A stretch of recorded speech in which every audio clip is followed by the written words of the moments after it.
নমস্কার বন্ধুরা, কেমন আছো সবাই? আশা করি খুবই ভালো আছো। আজকে আবারও চলে এসেছি আর একটা মিনি ব্লগ নিয়ে।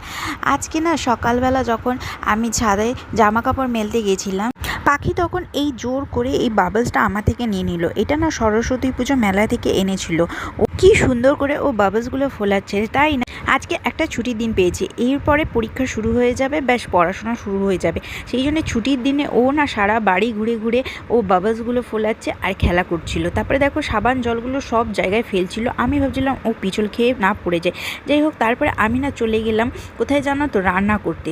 আর রবিবার স্পেশাল তো, মেনু তো একটু স্পেশাল হবেই। তার জন্য আমি রান্না করে ফেললাম লাল লাল করে, বেশি করে তেল দিয়ে একটু চিকেন। তো চিকেনটা হয়েছিল দারুণ ঝাল ঝাল, আর দেখো কি টকটকে লাল লাল একটা ঝোল রান্না হয়েছে। সেই ঝোলটা খেতে হয়েছিল কিন্তু রবিবারের সকালে দারুণ। দেখা হবে পরের একটা মিনি ব্লগে। টাটা বন্ধুরা।